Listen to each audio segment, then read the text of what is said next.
Praise the Lord. This is Revelation of the Word, ROTW.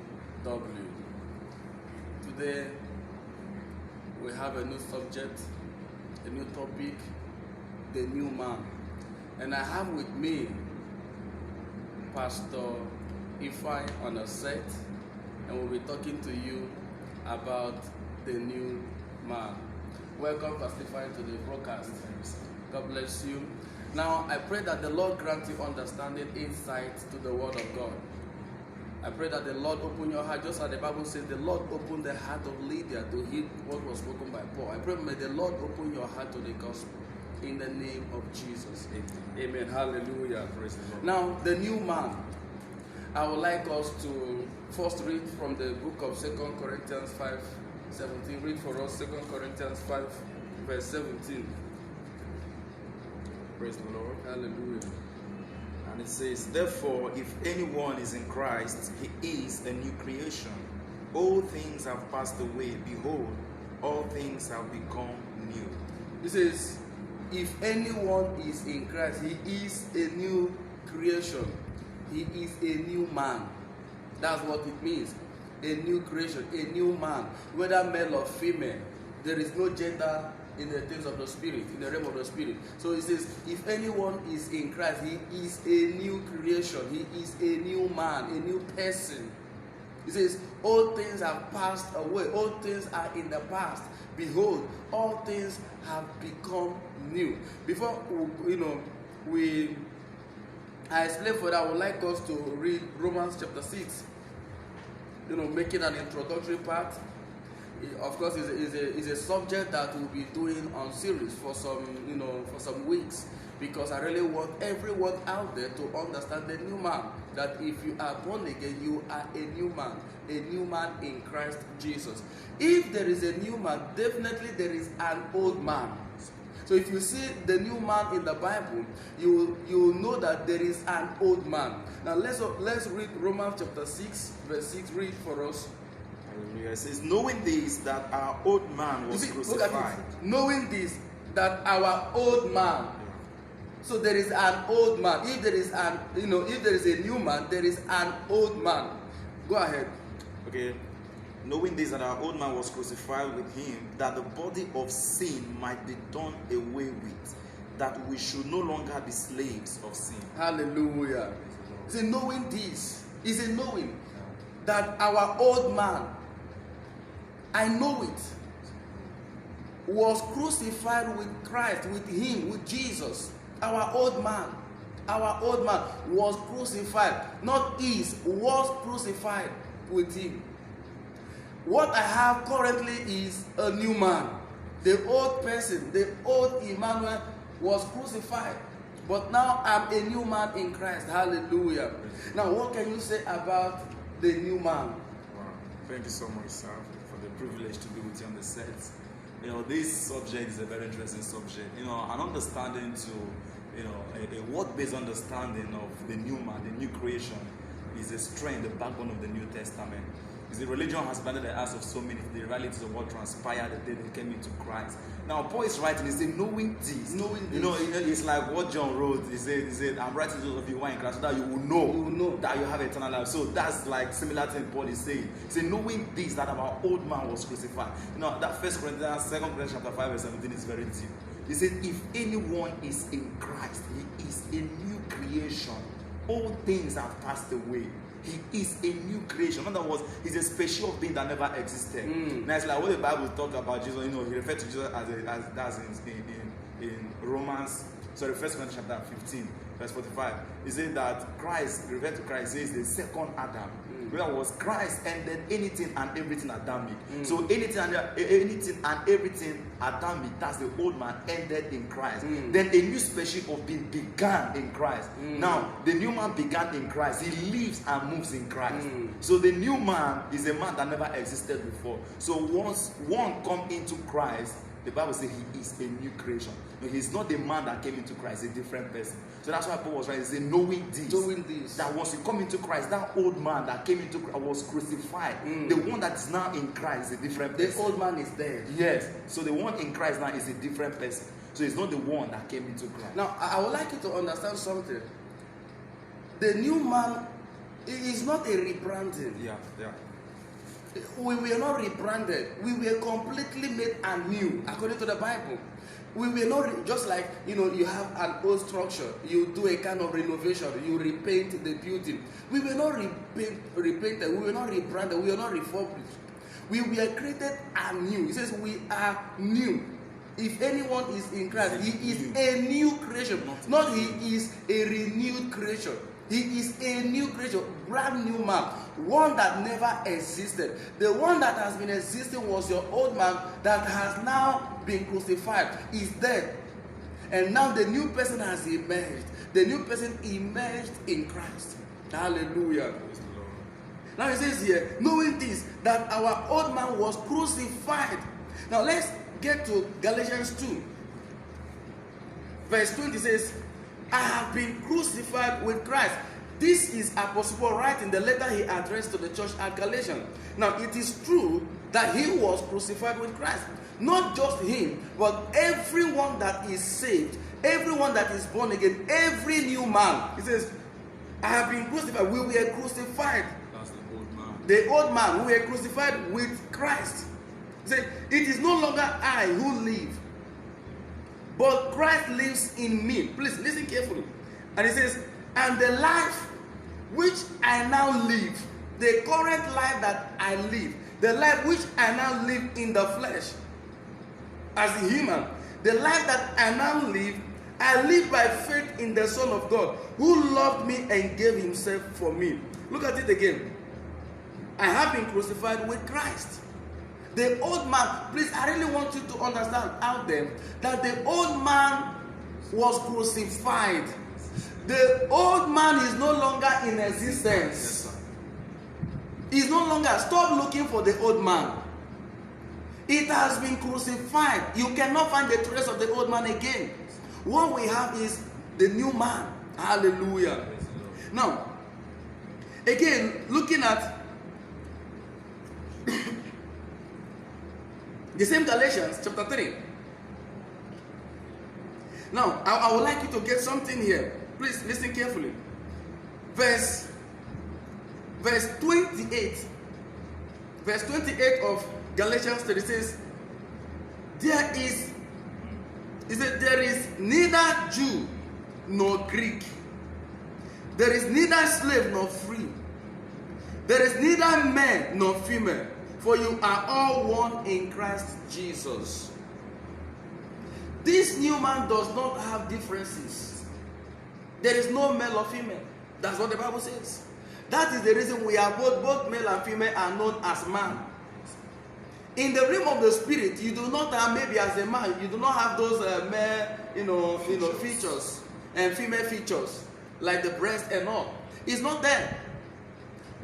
Those things these are the things that we're giving to the physical, human, biological body for some reasons, for progression and all. In the realm of the spirit, there is, just like we read, there is neither man nor female. There is neither man. That is, I'm not saying it. This is what the Bible is saying, that there is neither man nor female. Stop looking for male or female in the realm of the spirit. What we have is just man. That is the reason there was a question that was asked. Jesus was asked. The Jews came to Jesus and said, a man got married to a woman, died without producing a child, and the brother came to the seventh brother. So they wanted to find out, whose wife will this woman be in heaven? Jesus, haven't you heard that we will be like angels, no marriage? Sometimes you hear some men, and some women say, because of the way they love their wives, or their partner, or the way they love their husband, they say, in heaven we'll still be married. And you hear some people say, in another world we'll still be married. There is not going to be another world, for your information. No another world. Maybe just, sometimes we may say it in a joking manner. But there is no another way. Say, in another world, I will still get married to you. Because now they are trying to express the love they have for their wives or for their husbands. I understand that. But there is no another world. Sometimes some of these things we say, people say, some even come to believe that there will be another world. There is no another world. Okay? No, another word. And you will not get married to your husband or to your wife in heaven, because there is no marriage in heaven. We shall be like angels, because there is neither male nor female. If there will be male or female in heaven, so there will be marriage. If we will have male or female in heaven, they will be married. But the Bible says there is neither male nor female, so there will be no marriage. If we have female in heaven, there will be marriage. Marriage continues. Hallelujah. So there is no female in heaven. What do you have to say about that? Wow, thank you so much, sir. It's interesting. Reading from the book of Ephesians, while you were talking, I just read the book of Ephesians chapter 2 verse 15. And the Bible says, having abolished in his flesh the enmity, that is the law of commandment contained in ordinances, so as to create in himself one new man. Now, there's something interesting there. He said he abolished so that he will create. Now, what was the reason why he abolished? No, it's like talking about the old man and his constitution, that is the law, was done away with. For what reason? So that another man will be created, which is the new man. And now, like what we read, he said this new man, he said, is neither Jew nor Greek, is neither male nor female, but it's just like it talked about in Ephesians, he said, but one new man in Christ Jesus. So there's neither male, just like he talked about, the new man in Christ is neither male nor female. Because I remember from one of the teachings you explained that in the realm of the spirit, just like you just talked about, that this the features we have just in this physical body. So these features are not in the spirit; it's just in this physical body. So what we have in the spirit is one new man. So on the last day when we go to heaven, we are not going with this physical body. The Bible says that flesh and blood cannot inherit. So we are not going there with this physical body, but that one new man that is neither male nor female that God already created. And sometimes when you get to social media, you hear some people making some kind of statement that you begin to wonder whether their senses are correct. They talked about, you hear them say, the Igbos, the this, the that. But you don't understand that, okay, they say Christianity is a white man religion, this one is our own. That's trash. Christianity is not a white man religion. It's not a white man religion. Christianity is of God. To be born again is not of American. Yes, sir. It's not of British. It's not of Europe. It's of God. It's of God. The Bible says in John chapter 3, those that are born again, says they are born of God. That which is born of the flesh is flesh. That which is born of the spirit is spirit. So to be born again means to be born of God, not to be born of a European or a British or an American person. No, it's not a white man's stuff. It's of the spirit. It's of God. The Bible says, "Ye are of God, little children." We are not of Europe or whatever country, but we are of God. Hallelujah. Go ahead. Thank you, sir. So he said we were born, just like Peter declared, he said, have been born again, not of corruptible seed, but of the incorruptible, by the word that lives and abides forever.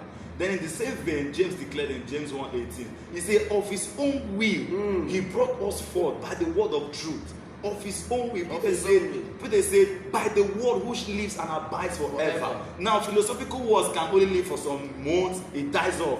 But the word of God lives and abides forever. And we're born of that word. So the new man is a product of that word that lives and abides forever. That means the new man lives and abides forever.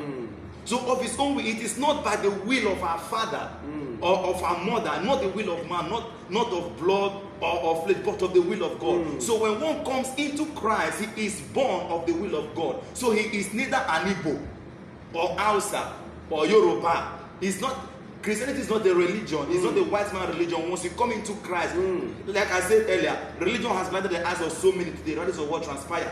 When we came into Christ, we did not come into a religion. In the first place, Christianity is not a religion. Yes, sir. That's just the mistake that they make. Go ahead. So when we came into Christ, we didn't come into a religion. We came into God's family. So that's why I say we were not born of the will of God, not of the will of man. So we came into Christ, we became one with him. We partook in his nature. The new man is sharing in the nature of God. We are partakers of the divine nature. Hallelujah. Now, I still want to explain further on this. It says, there is neither Jew nor Greek. He said there is neither Jew nor Greek. When people begin to say, begin to bring tribe into Christianity, they've missed it. Yes, sir. It just shows that they are still babes. Yes, sir. Because in 1 Corinthians, we'll read that, where Apostle Paul says, where one says, I am of Paul, another says, I am of Apollos. Are you not carnal? and behaving like men. Who is a carnal man? Is a Christian that has not yet grown in the things of God. He is body ruled. Are you not carnal and walking like men? So where one says we are of Paul, the other of Apollo, it says no, it's not supposed to be so. There's no division. There's no difference. We are one, but we have different duties. Now look at it. There is neither Jew nor Greek. Now I understand this, but it is so painful. It is heartbreaking. Where in the body of Christ you will see several factions. You will see in a particular church they have groups. I tell you the truth, it is wrong. No matter how you see it, no matter how one sees it, it is wrong. Where you have in the church, Igbo brethren, they have a forum that they meet. Maybe there is a particular day that they meet. They have the Hausa forum in the church, in a particular church. They have the Hausa forum, Hausa faction. They have the Yorubas, they have the Ibibios. It's not supposed to be so. If you are a man of God listening to us and there is such practice in your local church, please stop it. Because it is demonic. It's not of the spirit. It's not of God. Collapse such groups.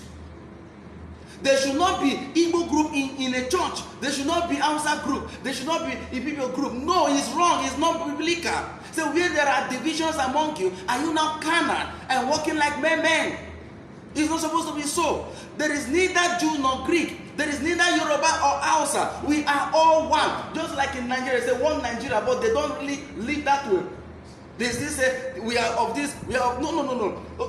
Let's leave Nigeria alone. Let's concentrate with the body of Christ. What is happening in Nigeria should not happen in the body of Christ. Yes, we are in Nigeria, but we are not of Nigeria. Jesus said, "Ye are in this world, but ye are not of this world." We are citizens of heaven. Okay, we are not of Nigeria, so we should not live like Nigerians. We should not talk like Nigerians. We should talk like new people in Christ. So don't talk like a Nigerian. Don't talk like an Igbo man. Don't talk like an Hausa man. I'm talking about in the body of Christ. I'm not talking about generally in the society. I'm talking about the body of Christ. Do not have such discrepancies, such division, such faction in the body of Christ. It is wrong. It is not biblical. What is happening in the outside society, we should not bring it into the body of Christ. It is wrong. It just reveals that the church has not yet grown in the things of God. It says there is neither, look at it, I didn't write the Bible. It said there is neither Jew nor Greek. The early church, they didn't know this. They were not happy that Peter went to the Gentiles to preach. They scolded him. They were not happy. He had to explain that he didn't go on his own whim. That he had a vision in Acts chapter 10. That he had a vision. And the vision says, saw some kind of animal. It says, kill and eat. And it happened 3 times. The vision happened twice. And he wondered. He said, each time the vision came, Peter would reply, "Now, I don't eat anything that is unclean."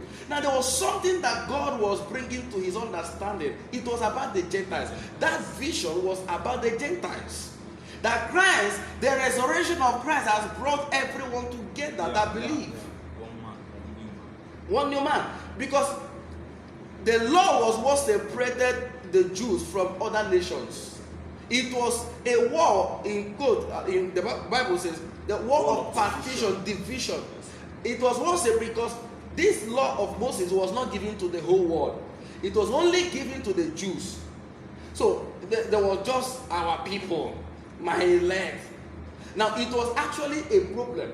It was what differentiated the people from other nations. So God had to remove that law because the law was a barrier. Yes, he now removed it and collapsing and bringing us together one new man. Yes, now it says here, later on, as he explained to the disciples, they all now understood that this salvation is not just for the Jews alone, but also for the Gentiles.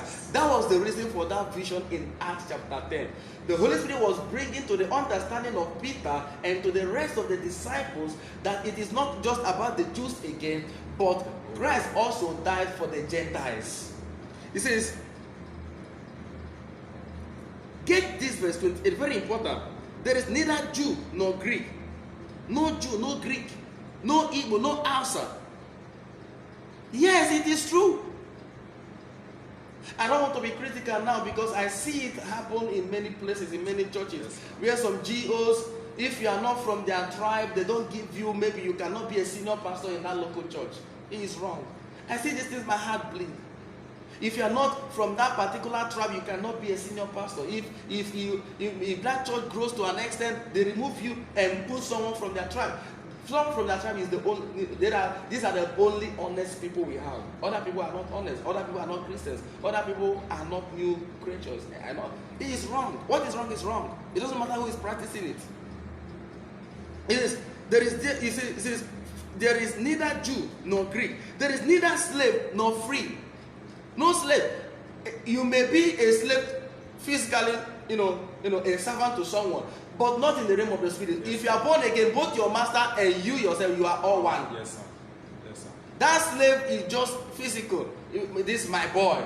This is my boy. This is my sales girl. This is my sales boy. It's just physical. There is no such thing. If you are born again and your sales girl, or let's use the word slave, is also born again, you are one. God does not see you different.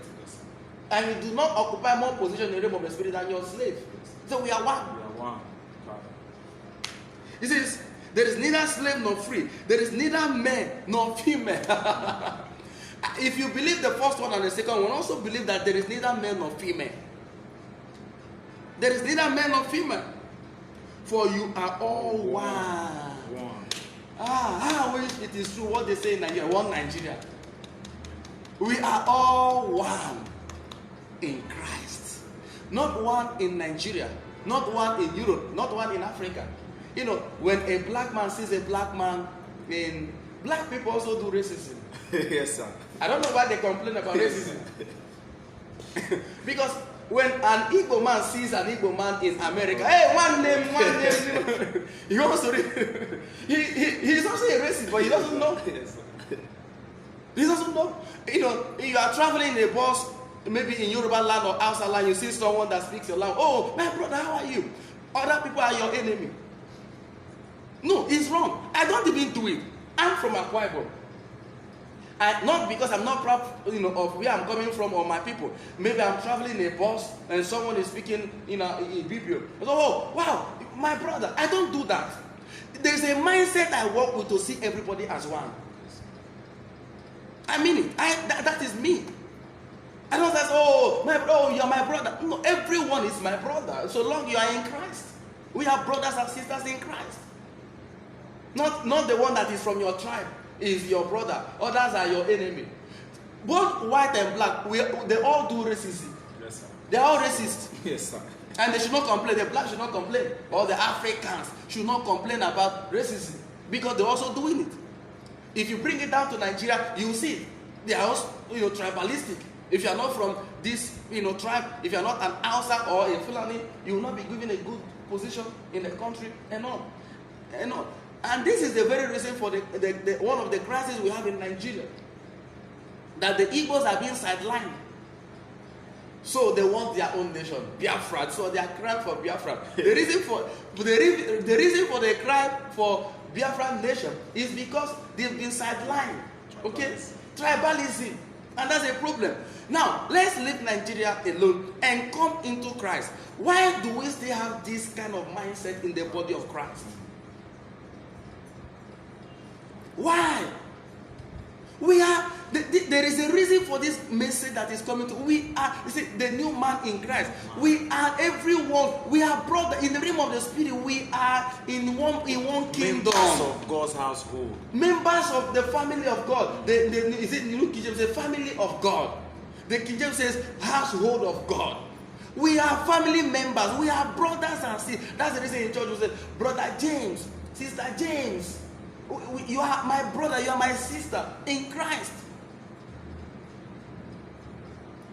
And that's a mindset that we are bringing to you so that you start working with this mindset and get rid of satanic mindset. It's satanic because it's not of God. If it is not of God, it's from the devil. It's from Satan. So it's satanic mindset. It doesn't matter how you see it, it's satanic. Don't discriminate in the body of Christ. Don't discriminate.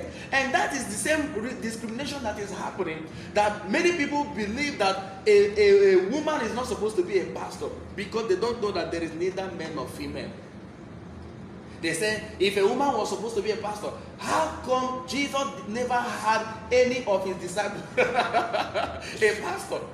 They asked this question, how come any of the disciples was not a pastor? Remember, he was a Jew, and at that time he hadn't died. So he also lived according to the Jews, according to the law of Moses.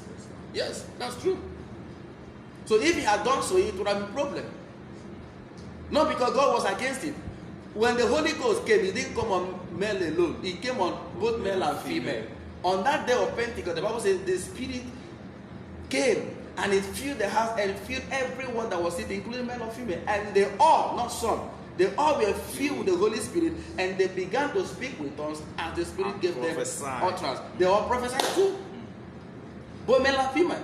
Because Joel said it in Joel chapter 2 verse 28. It says, it shall come to pass, afterwards saith God, that I will pour out my Spirit upon all flesh.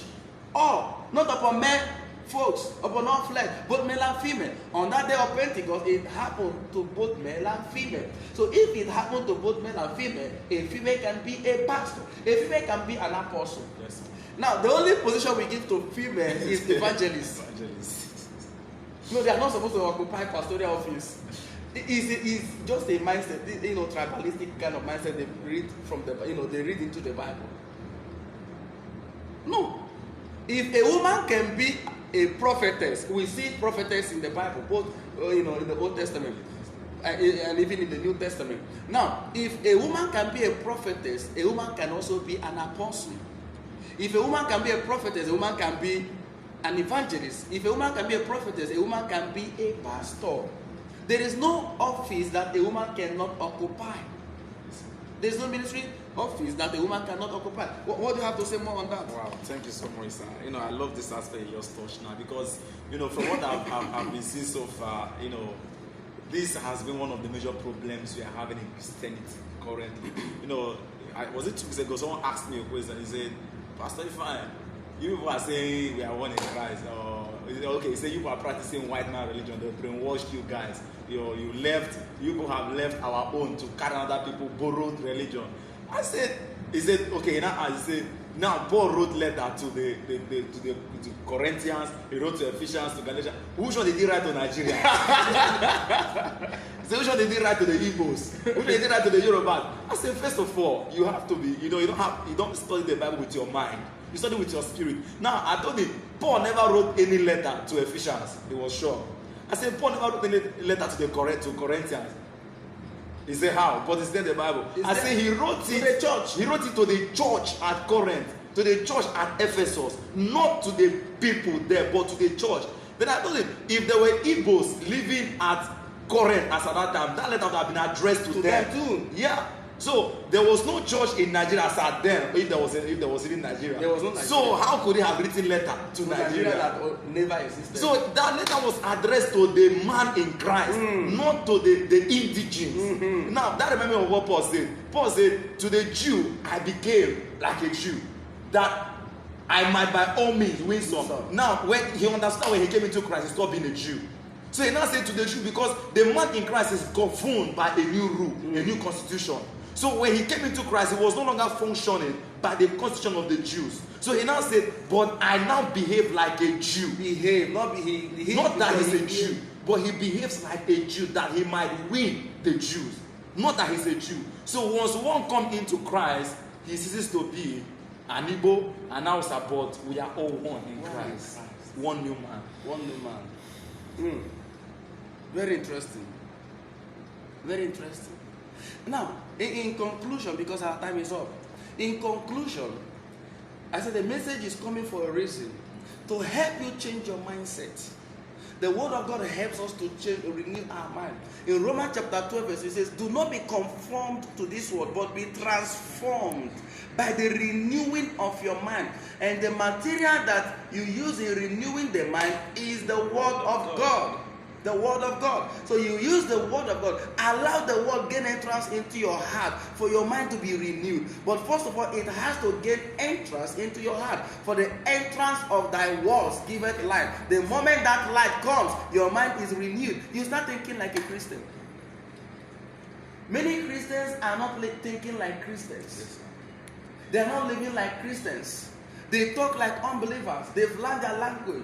They say, I'm afraid I might have accident. I might die.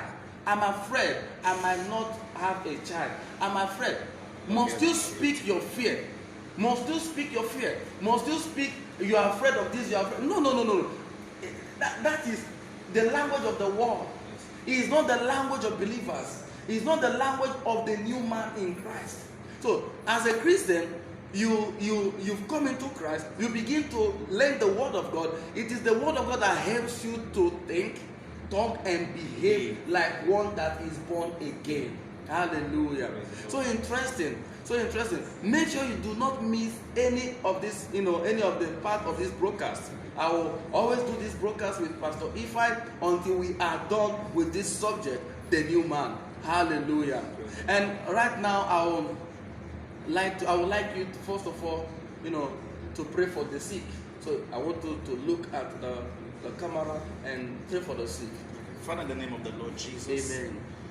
Under the unction of my man of God, I declare that everyone that is sick, listen to this broadcast right now, from where we are sitting, I release the healing power of God in the name of the Lord Jesus. Amen.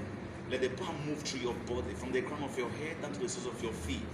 Whatever that is not of God in your body, I rebuke it right now, and I declare it is leaving your body this moment. Amen. In the name of the Lord Jesus. Amen. Be made every week whole, and let your healing be perfected. In the name of the Lord Jesus. Amen. Yes, you are healed. Hallelujah.